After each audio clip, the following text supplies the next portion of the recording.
mark nearly 26.3, predicting VO2max.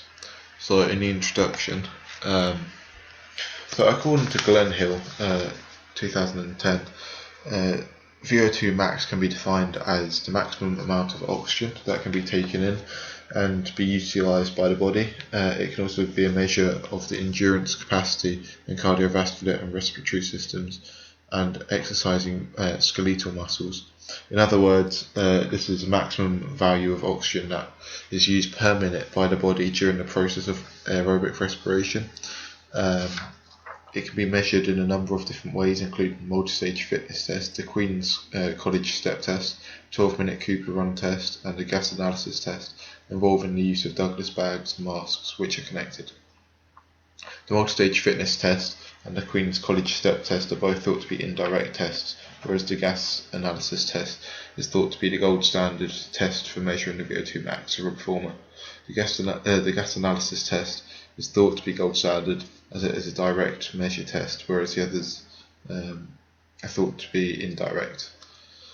So this includes the 12-minute Cooper Run as well. The gas analysis test can measure the tidal volume, ventilation, breathing frequency, and volume of carbon dioxide produced by the performer. The different types of tests that can be carried out to give the VO2max score are maximal and submaximal tests. There are a wide range of tests that can be carried out to suit the performer's needs and making the testing more ecologically valid. For example, the test can be carried out by using walking, using treadmills, using step tests, or using cycle ergometers. This covers a range of needs of the participant. For example, if they can walk but they're recovering from injury and they can't run, and then they could use the walking test or the step test. These can all be used instead of the gold standard test. These would be examples of submaximal tests, however, but the multi-stage fitness test would be a maximal test. These are submaximal tests, as the Queen's College Step Test. The performer is required to take part in the test, but they don't have to work to the point of exhaustion, whereas in the multi-stage fitness test, you have to carry on going until the body isn't physically capable of completing the distance before the next noise signals. Looking at work that Langeskov, Kristen, al. 2014, they studied the validity and reliability of the gold standard VO2max test. They're using two-leg cycling ergometer tests. The findings concluded that the testing can be carried out reliably, and when healthy controls are in place, it is also possible to perform a valid test too. All the participants taking part in the study were of similar age and gender, meaning that the tests were all standardised and the participants were all similar ability, and therefore the results can be affected by gender or age. There are direct and indirect ways to measure performance VO2. This may suggest that one method is more reliable than the other. In the indirect methods, the researcher would have to estimate a value or calculate the final VO2max score of the participant, whereas in a direct method, so for example the gas analysis test, the researcher is collecting all the data from the Douglas bags and isn't having to estimate any of the values being used. The estimation can usually be made due to the performer's heart rate under normal conditions, so this is no injury or heart rate lowering medication being taken. There is shown to have a close linear relationship between VO2 and heart rate during submaximal exercise. How the heart responds to different intensities can also indicate the fitness of the participant. As the intensity of the exercise increases, so does the heart rate, as it has to get more oxygen to the working muscles. By taking part in endurance training, the performer is able to increase their VO2max. For example, by looking at the graph, there are two performers. So that's this graph here. There are two performers. One is trained aerobically, whereas the other is untrained. The trained performer should be able to consume the same amount of oxygen at a lower heart rate than the untrained performer with a lower VO2max. This is because their stroke volume would be higher. So this would mean that the amount of blood pumped out of the trained performer's heart per beat is greater than that of the untrained performer. The ability for the performer to use the oxygen extracted from the beat would also be higher than the untrained. Therefore, the trained performer would have a lower heart rate, as their heart wouldn't have to beat as frequently, but would still be able to get the oxygen to the working muscles. This is the same when the two are resting. So that's why the fitter endurance trained athlete would have a lower resting heart rate at resting. Using this principle, it is possible to predict an individual's VO2max by the heart rate response to two submaximal exercise intensities. As the researcher is having to calculate the results, it is thought to be indirect, whereas if they don't have to make the calculation, it is known as a direct method. When dealing with two different performers, it is possible to compare their results. However, a couple of extra steps must be put in place before the results can be compared.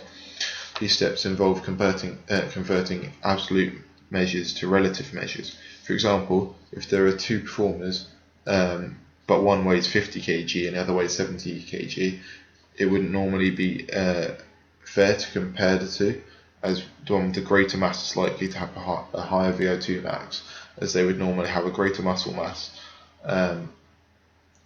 These two performers wouldn't be able to be compared until the researcher works out their absolute VO2 max using their body mass. In order to convert from absolute measures to relative measures and back again, the researcher must look at the units. So the absolute measure is measured in litres per minute, whereas the relative measure is measured in millilitres per gram per minute.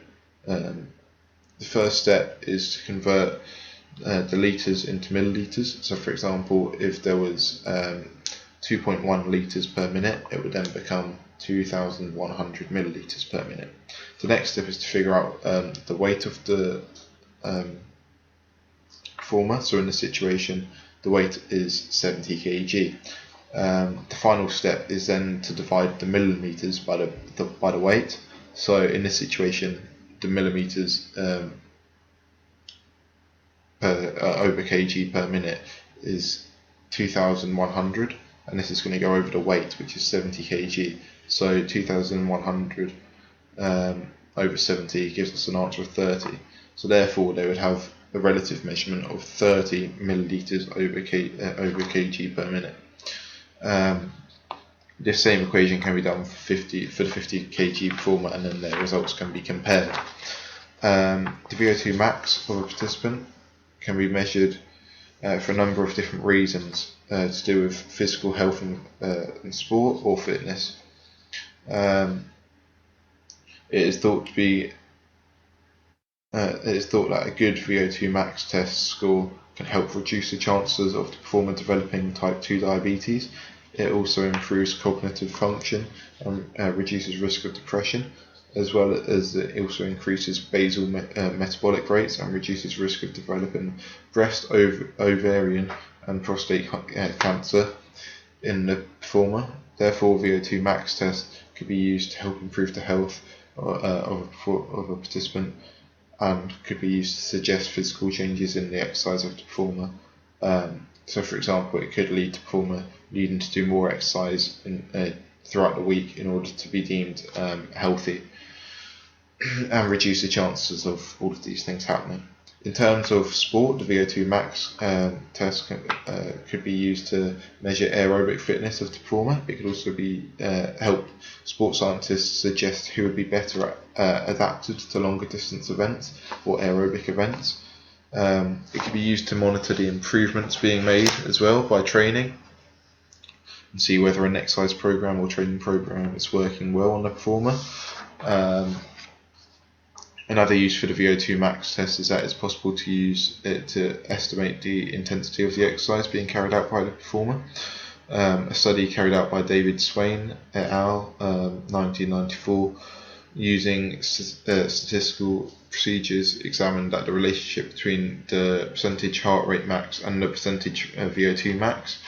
So their results led to an equation being formed, and this equation was percentage heart rate max equals 0.64 times percentage VO2 max plus 37, and this relationship has proven to hold true across gender, age and activity.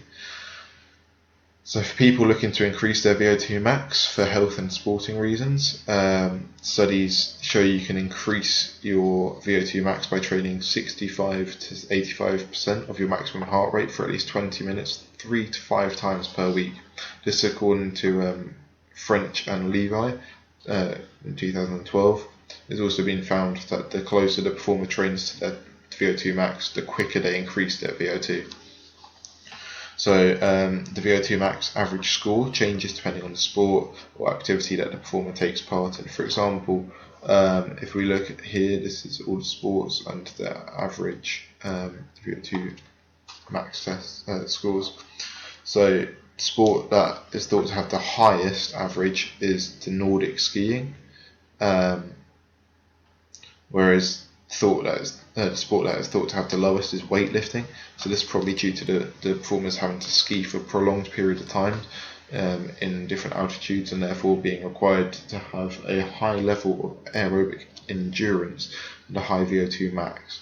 So they'll be able to get the blood and oxygen to the working muscles throughout the time that they're competing, whereas in weightlifting the performer isn't required to work aerobically, but would therefore not need to train aerobically for endurance, and would have a lower average VO2 max score. So for the method, in this experiment, multiple college students were studied to understand VO2 max in young athletes and how its validity and reliability differs depending on the test used. So the participants were each made to carry out a multi-stage fitness test and a Queen's College step test. The results were put into a table. 2 different tests were carried out, and these were the multi-stage fitness test and Queen's College step test, as I've just said. But before the testing commenced, 3 test protocols needed to be in place. This meant that a participant had to complete a consent form for each of the tests and also carry out a PARQ test, which I actually have on another slide. There aren't any medical issues, to make sure there aren't any medical issues that the researcher is unaware of. The multi-stage fitness test is a maximal test, and therefore the participants should know the consequences of taking part in this test, as they might feel sick or lightheaded afterwards. They should also know that they have a right as a participant, which is that they can withdraw at any moment, and the results of the test aren't going to be given out unless they give consent. The Queen's College step test is also a test which participants might not feel comfortable taking part in, as the researcher would need to take their heart rate after the activity, and this may be too much contact for the participants' liking, and therefore they might not feel comfortable. This would also be signing to say that they're responsible for their own actions, and they are fully aware of the consequences of the test they're about to carry out. The equipment required must all be set to up the same way before testing, as this would mean that the test is standardized. The researcher must also know whether the participants are male or female, and understand that the Queen's College step test is taken part at different speeds depending on gender. Therefore they must know at which speed it is set to, and make sure the steps are at the right height, otherwise the participants would step too high or too low and could get a better or worse score than they should do. This is the same with the multi-stage fitness test, as if the distance is too short or too long, they could get a better or worse score, and therefore their VO2 max score would be affected as a result. So a warm-up must be taken to reduce risk of injury at the start, and it would also measure their true capabilities if they are warmed up. They should also check the area for litter and obstacles which could affect the results or get in the performer's way. So here we have 2 protocols. So the multi-stage fitness test. So we have the multi-stage fitness test up here, and we also have the Queen's College step test down here. For the Queen's College step test, we also have the equations used to work out the VO2 max. It's different for male and female, as you can see, and that's also the speed at which the metronome will go during the test. But here are the procedures, you can read through them.